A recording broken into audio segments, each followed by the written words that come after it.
नमस्कार मित्रांनो, शुभविवाह मालिकेच्या आजच्या भागामध्ये आता महाजनांच्या बंगल्यामध्ये ॲम्ब्युलन्स आलेली असते आणि त्याच्या अगोदर आकाश आणि भूमी यांची गाडी देखील येते. आता ते पाहिल्यानंतर सगळ्यांना जबरदस्त मोठा धक्का बसतो. मानसी, आजी, अथर्व सगळेजण बाहेर आलेले असतात आणि आजी म्हणते की अथर्व, अरे ॲम्ब्युलन्स. आणि मग ॲम्ब्युलन्स आली म्हणून त्यांना खूप मोठा धक्का बसतो. तिथे अथर्व आणि मानसी धावायला लागतात आणि त्याच वेळेला आजी देखील खाली येत असताना अथर्व हा आजीला हाताला धरत धरत हळूहळू खाली आणत असतो. ॲम्ब्युलन्समध्ये अचानक काय झालं याची कोणाला काहीच कल्पना नसते. मात्र सगळेजण अगदी घाबरलेले असतात. तेवढ्यातच पौर्णिमा देखील बाहेर येते आणि पौर्णिमा बघते की हे काय झालं आहे. त्याच वेळेला तिचं लक्ष हे आकाशच्या गाडीकडे जातं आणि आकाश हा गाडीमध्ये असतो. भूमी गाडीतून उतरते आणि आकाशला म्हणते की आकाश, अरे बाहेर चल, प्लीज बाहेर चल. परंतु आकाशच्या डोळ्यासमोरून ते दृश्य जातच नसतं. तो खूपच रेस्टलेस असतो. त्यावेळेला भूमी म्हणते की आकाश, अरे प्लीज बाहेर चल. जे काही घडलं आहे त्यामध्ये तुझी काहीही चूक नाही आहे. प्लीज तू स्वतःला गिल्टी समजू नकोस, असं म्हणून ती त्याला बाहेर यायला सांगते. त्यानंतर मग आता सगळेजण घाबरतात की ॲम्ब्युलन्समधून कोण बाहेर येत आहे, म्हणून सगळेजण अगदी घाबरून बघतात. आजी बघते तर समोर भूमी आणि आकाश सुखरूप असतात अगदी. परंतु मग झालंय कोणाला काय असा प्रश्न सगळ्यांना पडलेला असतो. त्याच वेळेला आता आकाश हा अभिजितच्या बाहेर निघालेल्या बॉडीकडे बघत असतो. सगळेजण हॉस्पिटलमधला जो स्टाफ असतो, वॉर्ड बॉय वगैरे, ते सगळेजण आता अभिजितची जी बॉडी असते ती पूर्ण झाकलेली बॉडी ही तिथे आणतात आणि ती स्ट्रेचरवरती आणली जात असते. आणि हे सगळं पाहून आता पौर्णिमा खूप घाबरत असते. पौर्णिमा विचार करते की कुणाला काय झालं आहे. त्याच वेळेला आता त्या बॉडीवरचा जो पांढरा फडका असतो तो बाजूला सरकतो आणि अभिजितचा चेहरा दिसतो. आता अभिजितला समोर पाहिल्यानंतर सगळ्यांना जबरदस्त मोठा धक्का बसतो. आता पौर्णिमा ही पायाखालची तिच्या जमीनच सरकते आणि मानसी, त्याचप्रमाणे अथर्व, आजी सगळ्या जणांना भयंकर भीती वाटू लागते आणि त्यांनाही खूप मोठा मानसिक धक्का बसतो. आता हे सगळं झाल्यानंतर अथर्वही रडायला लागतो. पौर्णिमा जोरात ओरडते की अभिजित, हे काय झालं, असं म्हणून ती जोरजोरात रडत रडतच तिथून अगदी तिच्या पायाखालची जमीनच सरकलेली असते आणि तिला काय करू कळत नसतं. पूर्ण वेड्यासारखी अगदी ती समोर बघत असते आणि धावत धावत आता ती तिथून वरून खाली येत असते. अभिजितला पाहिल्यावर सगळेजण बघतच राहतात. हे कसं झालं, काय झालं, असा प्रश्न सगळ्यांना पडलेला असतो. अथर्वचा मोठा दादा अभिजित तो असा मृत्युमुखी पडलाय पाहून त्यालाही खूप वाईट वाटत असतं. तेवढ्यात तिथे मानसी येते आणि म्हणते की हे कसं झालं भाऊजी. आणि तितक्यात मागून पौर्णिमा धावत येते आणि पौर्णिमा आल्याबरोबर ती जोरजोरात रडायला लागते आणि हंबरडे फोडत असते की अभिजित, हे कसं झालं. अभिजित प्लीज उठा ना, अभिजित असं करू नका, प्लीज तुम्ही मला असं सोडून नाही जाऊ शकत, असं म्हणून ती त्याच्या गालावरून हात फिरवत असते आणि प्लीज उठा उठा अशी विनवणी त्याला करत असते. आणि हा अगदीच दुःखद क्षण सगळ्या कुटुंबासाठी असतो, कारण अभिजित हा सगळ्यांना सोडून कायमचा निघून गेलेला असतो. आता मानसी ओरडते की ताई शांत हो. त्याच वेळेला पौर्णिमा म्हणते की प्लीज आजी, अथर्व, त्यांना उठवा ना, यांना सांगा ना उठून बसा, असं करू नका. तेव्हा मानसीला ती म्हणते की मानसी प्लीज तू तरी सांग ना यांना, अगं उठून बसायला सांग ना मानसी. त्यावेळेला मानसी म्हणते की प्लीज पौर्णिमा शांत हो, असं स्वतःला त्रास करून घेऊ नको, प्लीज शांत हो, असं म्हणून ती तिला शांत करते. त्याच वेळेला आता इथे तिला राहवत नाही. पौर्णिमा धावत जाते आणि अभिजितला मिठी मारून तिथेच रडायला लागते. त्याच्या बॉडीजवळ बसूनच ती खूप जोरात रडत असते. तिला भूमी शांत करत असते आणि तिच्या डोक्यावरून हात फिरवते. आजी म्हणते की अगं पौर्णिमा बाळा शांत हो, प्लीज शांत हो, असं म्हणून ती आता जोरजोरात रडायला लागते. आजीलाही हे दुःख अगदी सहन होत नसतं. आजी म्हणते की हे काय होऊन बसलं, अभिजितने स्वतःच्या हट्टापायी हे काय करून बसला. तेव्हा मग आता ती खूप रडत असताना सगळेजण तिच्याकडे बघत असतात. आजी म्हणते की पण हे काय झालं, अचानक असं कसं झालं अभिजितच्या बाबतीत. भूमी प्लीज सांग ना काय झालं आहे ते, असं ऐकल्यावर आता इथे भूमीला पण टेन्शन येऊ लागतं आणि रागिनी घरी अगदी टेन्शनमध्ये बसलेली असते. काय झालं असेल, कुठे असेल माझा अभिजित, असा विचार तिच्या डोक्यामध्ये येत असतात आणि ती घाबरलेली असते.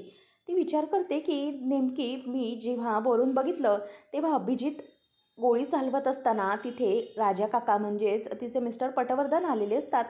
तेव्हा मग ती विचार करते की त्यावेळेला मी तिकडून निसटून गेली, राजा काका आले असतील, त्यानंतर मग काय झालं असेल, असा विचार इथे तिच्या डोक्यामध्ये येत असतो. ती सारखी सारखी पाणी पित असते आणि म्हणते की मी यांना फोन करू का, यांना फोन करून बघू का. अभिजितलाही कॉल लावते, परंतु अभिजितही फोन उचलत नाही. तिला खूप टेन्शन येत असतं, नेमकं काय झालं असेल याचा काहीच पत्ता तिला लागत नसतो. आणि अभिजितला ती तिथंच तसं सोडून आलेली असते आणि समोर पकडली जाऊ नये म्हणून ती तिथून पळ काढत असते. याचं आता तिला मात्र खूप वाईट वाटत असतं. अभिजित फोन उचल रे उचल असं ती रडत असते. त्याच वेळेला तिथे आता दरवाजावर राजा काका आलेला असतो. आता राजा काकाला असं दरवाजावर पाहिल्यानंतर लगेच रागिनी म्हणते की अहो आलात तुम्ही. आणि तिला आता खूप आनंद झालेला असतो. राजा काकाला म्हणजेच आपल्या नवऱ्याला असं समोर बघून, म्हणजेच आपल्या घरात आलेलं बघून तिला फार बरं वाटत असतं. ती म्हणते की अहो आलात तुम्ही, मला माहीतच होतं तुम्ही येणार. तुम्ही तुमच्या रागिनीला कधीही विसरू शकणार नाही. काहीही झालं तरीही तुमची रागिनी ही तुमच्यासाठी खूप महत्त्वाची होती. अहो असे दरवाजात का उभी आहात तुम्ही, या ना या बसा, असं म्हणून ती त्याच्या हाताला धरून इथे सोफ्यावर येऊन बसवते. आणि नंतर म्हणते की बोला ना, काय झालं आहे. मला माहीत होतं की तुमचं माझ्यावर खूप प्रेम आहे आणि माझंही तुमच्यावर तितकंच प्रेम आहे. मला माहिती आहे की कायम आपली स्वप्न ही वेगवेगळी झाली आहेत, कारण तुमचं स्वप्न वेगळं आणि माझी स्वप्न ही खूप मोठी आणि वेगळी होती. त्यामुळे आपल्यामध्ये सतत वाद व्हायचे, म्हणजे जे काही घडलं ते वेगवेगळ्या दिशेने घडलं. परंतु किती काही झालं तरीही मी तुमची बायको आहे हे तुम्ही कधीही विसरणार नाही, हे मला ठाऊक आहे. खरंच तुम्ही कितकं प्रेम करता माझ्यावर सगळं मला माहिती आहे. सांगा ना, तुमचं माझ्यावर जितकं प्रेम आहे ना, तितकंच माझंही तुमच्यावर प्रेम आहे. असं म्हणून प्लीज तुम्ही मला इथून घेऊन जायला आलात ना. मला माहीत होतं तुम्ही मला अशा अवस्थेत फार काळ नाही ठेवू देणार. तेव्हा मग आता राजा काका म्हणायला लागतो की मी सांगितलं होतं, तुम्हा दोघांनाही चांगलं बजावून सांगितलं होतं, परंतु तरीही तुम्ही ऐकले नाही. आता राजा काका असं का बोलतोय याचं मात्र तिला काहीच जाणीव होत नसते. ती म्हणते की अहो काय बोलताय काय तुम्ही. तेव्हा राजा काका आता ताडकन रागाने उठतो आणि म्हणतो की तुम्ही ज्या मार्गाने चालत होता त्या मार्गाने केवळ दुःख आणि मातीच आहे. हे कित्येक वेळेला मी तुम्हाला समजावून सांगितलं, परंतु तुम्हाला कळलं नाही. तुम्हाला फक्त तुमचा पैसा आणि तुमची प्रॉपर्टी ही महत्त्वाची वाटत होती, परंतु तुम्ही ज्या मार्गाने चालत होता त्या मार्गावर फक्त दुःख होतं हे मला कायम ठाऊक होतं, परंतु तुम्ही दोघांनी ते कधी समजून घेतलं नाही. तू आणि तुझा मुलगा देखील त्याच वाटेवर चालत राहिलात आणि आज त्याच वाटेवर चालता चालता आपल्या कुटुंबाला कधीही न भरून नेण्याइतकं, कधी न भरून निघण्याइतकं दुःख झालेलं आहे, जे आयुष्यभर मी कधीही पूर्ण करू शकणार नाही. आयुष्यभर त्या दुःखातून तू किंवा मी दोघेही बाहेर पडू शकणार नाहीत. आता मात्र रागिनीला धक्का बसतो. राजा काका बिचारा रडत असतो. रागिनी म्हणते की अहो बोला ना, काय झालं आहे, असं काय घडलं आहे, तुम्ही काय बोलताय. त्याच वेळेला मग आता राजा काका म्हणायला लागतो की अभिजित, माझा अभिजित. तेव्हा मग ती रागिनी ओरडायला लागते आणि म्हणते की काय झालं आहे, बोला ना काय झालं आहे. त्याच वेळेला आता राजा काका रडायला लागतो आणि म्हणतो की आपला अभिजित गेला. तेव्हा रागिनी म्हणते की काय काय बोलताय काय तुम्ही, हे छे छे, असं काहीच नसेल झालं. प्लीज मला खरं खरं सांगा ना काय झालं आहे ते. तेव्हा आता राजा काका म्हणतो की हो रागिनी हो, भानावर ये, मी जे सगळं काही सांगतोय ते अगदी खरं आहे. आपला अभिजित आपल्याला कायमचा सोडून गेला आहे. असं म्हटल्यावर आता रागिनी मात्र खूप चवताळून उठते. ती म्हणते की नाही, मला प्लीज तुम्ही हे सगळं सांगा की तुम्ही जे काही बोलताय ते सगळं खोटं आहे. नाही, हे खरं असूच शकत नाही आहे. नाही, मी याच्यावर विश्वासच नाही ठेवू शकत. असं म्हणून आता रागिनी जोरात टाहू ओढते. तीही हंबरडा फोडून जोरजोरात रडायला लागते. अभिजित, माझा अभिजित, असं म्हणून तिलाही आता खूप रडू येत असतं. राजा काका म्हणतो की हो रागिणी, मी जे काही बोलतोय ते सगळं खरं आहे. अगं आपला अभिजित आता आपल्यामध्ये राहिला नाही, आपल्याला कायमचा तो सोडून गेला आहे. असं म्हणून आता राजा काका तिथेच थबकतून बसतो. डोक्याला हात लावून म्हणतो की ज्या वयात मी माझ्या म्हातारपणामध्ये माझ्या मुलांकडनं शेवटचं पाणी पिण्याची अपेक्षा करत होतो, त्याच वयामध्ये आता मला माझ्या मुलाच्या तोंडात तुळशीपत्र घालावं लागणार आहे. काय होऊन बसलं हे परमेश्वरा. असं म्हणून आता राजा काका डोक्याला हात मारून रडत बसलेला असतो. तिथे रागिनी देखील बाजूला थबकून बसते. तिला राहवतच नाही, तिचे पावलं आपोआप रिकामी पडतात आणि तीही तिथे रडत बसलेली असते. तर इथे सगळेजण जमलेले असतात. आजी विचारत असते की नेमकं हे सगळं काय घडलं, कसं घडलं, मला सांग भूमी. तेव्हा आता भूमी सगळ्यांना घडलेला प्रकार सांगू लागते. जेव्हा आकाश आणि भूमी दोघंजणही हॉटेलमध्येच गार्डन एरियामध्ये एकत्र डान्स करत होते, त्याच वेळेला आकाशला अचानक गोळी लागली जाते. राजा काका तेवढ्यातच तिकडे येतो आणि आकाशच्या गळ्यात जे काही लॉकेट असतं त्यामुळे आकाशचा जीव बचावला जातो. परंतु अभिजितने गोळी झाडल्यामुळे आता राजा काका तिथे आल्यामुळे आकाश विचारतो की राजा काका तू इथे कसा काय. त्याच वेळेला काका म्हणतो की अरे माझ्या त्या करंट्या मुलामुळे माझा मुलगा तुझ्या जीवावर उठलाय ना, ते बघतो तिकडे आहे. त्याच वेळेला असं दाखवत असताना आकाश हा समोर बघतो तर तिथे अभिजित असतो आणि अभिजितला समोर पाहिल्यानंतर आकाश आणि भूमीला जबरदस्त धक्का बसतो. त्याच वेळेला इथे आता आकाश म्हणतो की राजा काका तू माझ्या भूमीला सांभाळ, मी लगेच जाऊन येतो, आज मी अभिजितला सोडत नाही. असं म्हणून आता आकाश हा तिकडून रागाने निघालेला असतो आणि त्याच वेळेला तिथे भूमी त्याला थांबवण्याचा प्रयत्न करते, परंतु आकाश काही थांबत नाही. आणि त्याच वेळेला आकाश आणि अभिजित हे दोघंही एकमेकांच्या जीवावर अगदी उठलेले होते. दोघांमध्ये झटापट झाली आणि त्या झटापटीमध्ये आकाशला जेव्हा अभिजित ढकलायला गेले त्याच वेळेला अभिजितचाच तोल गेला आणि ते त्या गच्चीवरून उंचावरून खाली पडले आणि खाली पडून त्यांचा मृत्यू झाला. आता हे जेव्हा सगळेजण ऐकतात तेव्हा ते पाहतच राहतात, कारण अभिजितचा मृत्यू अशा प्रकारे होईल असं कोणालाच वाटलं नव्हतं. आणि अथर्व म्हणतो की दादा अरे काय केलंस तू हे, अरे दुसऱ्याचा जीव घेण्याच्या पायी, आकाशच्या जीवावर उठण्याच्या पायी तू आज स्वतःचा जीव गमावला आहेस, असं का केलंस तू. तर हे सगळं पौर्णिमाने ऐकलेलं असतं. अभिजितचा जीव कसा गेला हे सगळं ती बघते आणि मग आता आकाशलाही ते सगळं बघवत नसतं. अभिजितला असं मेलेलं पाहून आकाशला स्वतःला दुःखी वाटत असतं. त्याच वेळेला आता आजी रडत असते आणि म्हणते की हे कसं घडलं, काय घडलं. अरे रागिनी काय केलंस गं. अगं आपल्या संस्कारांच्या पायी एका मुलाची माती केलीस तू. सगळे संस्कार चांगले केले होते गं, परंतु माझ्या नातवावर तू एक वाईट संस्कारापायी सगळं काही मातीमोल ठरून गेलं. आता या सगळ्यातून आम्ही कसे सावरणार आहोत माझा अभिजित. असं म्हणून आता आजी ही जोरात रडायला लागते. त्याच वेळेला आता इथे भूमीला देखील या सगळ्याचं खूप वाईट वाटत असतं आणि तिलाही याचा त्रास होत असतो.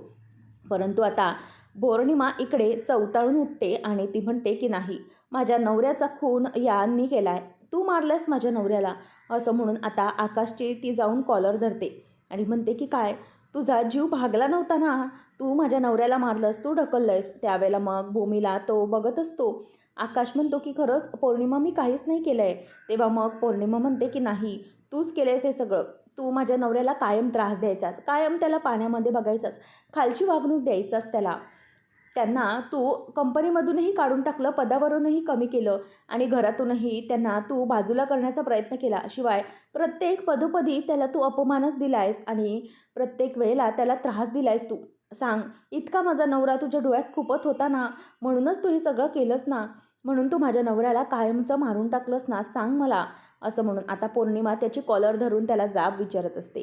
त्याच वेळेला आता आकाश म्हणतो की पौर्णिमा शांत हो अगं, प्लीज ऐक माझं, मी काही केलेलं नाही आहे. त्यावेळेला पौर्णिमा म्हणते की नाही, तूच केलं आहेस हे सगळं, तूच माझ्या नवऱ्याला मारलं आहेस, तूच त्याचा जीव घेतला आहेस. कारण ह्या सगळ्यामध्ये तो तुला मारायला आला होता, परंतु तू त्याला ढकलून दिलं असणार. मला माहीत आहे, माझ्या नवऱ्याला कधीही तू सुखाने जगू दिलं नाहीस, कायम त्याला त्रास झाला आहे तुझा. त्याच वेळेला आता पौर्णिमाला भूमी म्हणते की अगं शांत हो पौर्णिमा, परंतु पौर्णिमा ऐकण्याच्या नादातच नसते. त्याच वेळेला आता इथे पौर्णिमा म्हणते की नाही, हे सगळं फक्त आणि फक्त भूमी आणि आकाश तुमच्या दोघांमुळे घडलं आहे. तुमच्यामुळे आज माझा नवरा या परिस्थितीमध्ये आहे. तेव्हा मग आता भूमी म्हणते की अगं पौर्णिमा प्लीज शांत हो, असं काही नाही झालं आहे. परंतु तरीही पौर्णिमा अजिबात ऐकायला तयार नसते. अभिजित मला असे सोडून जाऊ शकत नाही. मला माहिती आहे हे सगळं कारस्थान फक्त आणि फक्त या आकाशचं आहे. मी तुझा जीव घेईन, मीही तुला सोडणार नाही. असं म्हणून आता पौर्णिमा ही येऊन पौर्णिमा पण आकाशचा गळा आता दाबत असते. त्याच वेळेला भूमी म्हणते की अगं पौर्णिमा शांत हो, शांत हो प्लीज, अगं आकाशला सोड, त्याने काही नाही केले. तरी पौर्णिमा ऐकत नसते. म्हणून आता भूमी ही तिच्या जोरात कानाखाली वाजवते आणि म्हणते की सोड अगं, सोड त्यांना. असं म्हणून आता ती जोरात कानाखाली वाजवते. त्याच वेळेला पौर्णिमा आता शांत होते आणि त्यानंतर भूमीलाही या सगळ्याचं खूप वाईट वाटलेलं असतं. आपली पौर्णिमा अशा अवस्थेत आहे, तिला काही सुचत नाही आहे. फक्त तिला एकच कळतं आहे की तिचा नवरा गेला आहे, यामुळे तिला खूपच दुःख होत असतं. पौर्णिमा आता स्वतःच्या गालावर हात लावून तिथेच उभी असते आणि तिला या सगळ्याचा खूप त्रास होत असतो. परंतु आपल्या नवऱ्यावर पौर्णिमाने हात उचलला आहे आणि त्याची कॉलर धरते, याचाही भूमीला प्रचंड राग आलेला असतो आणि ते तिला सहन झालेलं नसतं. म्हणून ती आता तिच्या एक जोरात कानाखालीच वाजवून देते. आता पौर्णिमा ही आपल्या ताईकडे बघते आणि पुन्हा रडू लागते. म्हणते काय झालं, माझा अभिजित मला सोडून गेले, माझे अभिजित. असं म्हणून ती पुन्हा रडू लागते. त्याच वेळेला इथे आता भूमीला पौर्णिमाची ती अवस्था बघवत नसते. पौर्णिमा म्हणते की याने मारलं आहे ना, माझ्या नवऱ्याला मारलं आहे ना. असं म्हणून ती रडायला लागते. त्याच वेळेला आता भूमी तिला जवळ घेते आणि शांत करत म्हणते की पौर्णिमा प्लीज शांत हो, अगं शांत हो, यामध्ये आकाशचा काही चूक नाही आहे, तू प्लीज शांत हो. मला समजू शकतं यावेळेला तुझी अवस्था काय आहे, तू कुठल्या अवस्थेतून जातेस हे सगळं मला कळतं आहे. प्लीज शांत हो पौर्णिमा, असं म्हणून ती आता तिला गप्प करत असते आणि म्हणते की तू तुझ्या नवऱ्याला कमावलं आहेस, तुझं दुःख मी अगदीच समजू शकते, परंतु असा स्वतःला त्रास करून घेऊ नकोस. यावेळेला तुला स्वतःला सावरण्याची गरज आहे. प्लीज पौर्णिमा सावर, स्वतःला सावर, या दुःखातून तुला बाहेर आलं पाहिजे, असं म्हणून आता ती जोरजोरात रडत असते. त्यावेळेला इथे आता पौर्णिमा म्हणते की ताई माझे अभिजित गेले, मी काय करू, मी कशी जगू त्यांच्याशिवाय, मला त्यांच्याशिवाय नाही जगता येणार, असं म्हणून ती आता जोरजोरात रडायला लागलेली असते. तर इथे आजी देखील रडत असते. आजी ही हंबरडा फोडत असते आणि पौर्णिमाला आता खूप रडू येत असतं, तिला काही रडू आवरत नाही. म्हणून भूमी म्हणते की पौर्णिमा शांत हो बाळा, शांत हो. परंतु आता पौर्णिमा सारखी सारखी भूमीला बिलगून रडत असते आणि म्हणते की ताई प्लीज अभिजितला सांग ना परत यायला. तेव्हा इथे आजी म्हणते की सावरा, स्वतःला सावरा. तितक्यातच इथे आता आकाश हा खूपच त्रासात असतो, त्याचाही त्रास हा अगदी न बघता येण्यासारखा असतो. तितक्यात आजी म्हणते की आकाश अरे बाळा प्लीज तू शांत हो, तुझी अवस्था कळते रे आम्हाला, हे जे काही घडलं आहे त्याच्यामध्ये तुझी काहीही चूक नाही आहे बाळा, आम्हाला माहिती आहे तू हे सगळं करूच शकत नाहीस, हे सगळं अगदी अपघाताने झालेलं आहे, याच्यात तुझी काही चूक नाही आहे, म्हणून तू स्वतःला असा त्रास करून घेऊ नकोस, असं म्हणून आता इथे आकाश हा अभिजितकडेच बघत बसलेला असतो. तेवढ्यातच आता मानसी म्हणते अथर्व चल, आईला कळवायला हवं आहे, असं म्हणून आता मानसी आणि अथर्व बाजूला जातात. अथर्वचा फोन ती घेते आणि म्हणते की थांब मी आईला कॉल लावते. त्याच वेळेला आता मानसी ही नीलांबरीला कॉल लावते आणि नीलांबरी म्हणते की अथर्वरावांचा फोन, मला यांचा फोन कसा आला. तेव्हा मग ती म्हणते की हां बोला. तेव्हा मग समोरून मानसी असते, ती म्हणते की आई मी आहे. आणि मग ती म्हणते की मानसी तू बोल ग, काय झालं, म्हणजे आज यांच्या फोनवरून अचानक मला फोन केलास, झालं काय. तेव्हा ती म्हणते की आई अगं तुला एक बातमी द्यायची होती. तेव्हा मग ती म्हणते की बोल ना काय झालं, पटापटा बोल, माझ्याकडे वेळ नाही, माझी कामं पडली, बोल चटकन. तेव्हा मग ती म्हणते की आई अगं अभिजित भाऊजी गेले. तेव्हा मग ती म्हणते की गेले म्हणजे कुठे गेले, अगं कुठे गेले ते काय सांगून तर गेलेच असतील ना.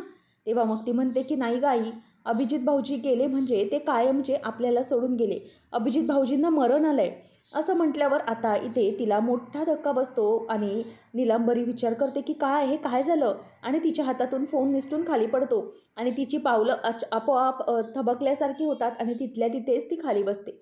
म्हणते की नाही हे सगळं काहीच खरं नाही आहे, आणि तिच्या लक्षात येतं की पुन्नू माझी पुन्नू, आणि म्हणून ती पुन्हा फोन उचलते आणि म्हणते की मानसी अगं हे काय घडलं, कसं घडलं, नेमकं सांग ना काय झालं. मानसी म्हणते की आई अगं ते मी सगळं तुला सांगते नंतर, आणि मग ती म्हणते की नाही मला सांग काय झालं आहे.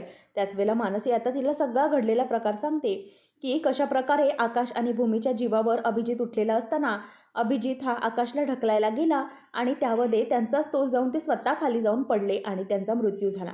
हे सगळं आता रडत रडत घडलेली कहाणी ही ती आईला सांगते आणि हे ऐकून निलांबरीला वाईट वाटतं. ती म्हणते की काय बोलतेस तू अगं. ती म्हणते की माझी पुन्नू कुठे आहे. तेव्हा ती म्हणते की ताई आई अगं पौर्णिमाला तुझी खरंच खूप गरज आहे, ती खूप बिचारी रडते, प्लीज आई तू ये ना आणि बाबांना पण घेऊन ये. तेव्हा ती म्हणते की हो हो मी येते, माझ्या पुन्नूसाठी येते, बाबा लायब्ररीमध्ये गेलेले आहेत, त्यांना यायला उशीर होईल, परंतु मी येते, असं म्हणून आता इथे नीलांबरी ही धावत धावत सुटते आणि विचार करते की या आकाशमुळे माझ्या जावयाचा आज जीव गेला, तेच कारणीभूत आहेत माझ्या जावयाच्या मृत्यूला, परंतु मग माझ्या मुलीचं काय, माझ्या पौर्णिमाचं भविष्य त्या घरामध्ये काय असणार आहे, तिचा नवरा गेला आहे, या आकाशमुळे माझी मुलगी विधवा झाली, असं म्हणून आता ती पुन्हा रडू लागते.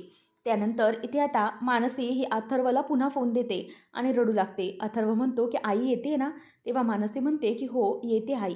तर आता तिकडे पौर्णिमाची अवस्था बघवली जात नसते, अथर्व आणि मानसी हे तिच्याकडेच बघत असतात. तेव्हा आता अचानक एक गाडी बंगल्यामध्ये शिरते आणि तिथे आता राजा काकाची गाडी आल्यामुळे सगळेजण बघतच राहतात की राजा काकासोबत कोण आलेला आहे. त्याच वेळेला आता इथे राजा काकासोबत त्यांना बघून मोठा धक्का बसतो, कारण समोर काकासोबतच गाडीमधून रागिनी उतरलेली असते आणि रागिनीला समोर बघून भूमी आणि बाकीचे सगळेच बघत राहतात. तर इथे आता रागिनी ही गाडीतून उतरते. राजा काका हा तिला बाहेर घेऊन येतो आणि त्यानंतर रागिनी अगदी मरगळून गेल्यासारखी झालेली असते, तिच्या अंगातून त्राणच निघून गेलेला असतो. रागिणीसमोर असा अभिजित निपचित पडलेला असतो. त्याच्या नाकामध्ये कापूस असतो. हे सगळे अभिजितची अवस्था जेव्हा रागिनी बघते, तेव्हा तिला हे सगळं बघितल्यावर खूपच वाईट वाटू लागतं. तिला काय बोलावं हेच कळत नसतं. 2 मिनिटासाठी ती अगदी शांत झालेली असते. काय करावं, काय नाही काहीच सुचत नसतं. फक्त अभिजितकडे एकटक बघत असते आणि रागिणीची ती अवस्था पाहिल्यानंतर आकाश आणि भूमीला देखील खूप भीती वाटत असते. रागिनी अगदी बेरस झालेली असते. नंतर पुढच्या भागामध्ये आपण पाहणार आहोत की रागिनी रडत रडत अभिजितजवळ येते आणि म्हणते की अभिजित, माझा मुलगा अभिजित, अरे उठ ना रे, बघ तुझी आई आली आहे तुझ्यासाठी, प्लीज उठ ना रे अभिजित, असं म्हणून ती जोरजोरात आता रडत असते.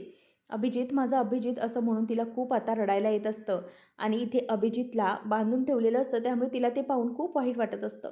आता अभिजितला असं गेलेलं पाहून आकाश म्हणतो की हे सगळं अभिजित हा माझ्या मागावर आला त्याच्यामुळे घडलं.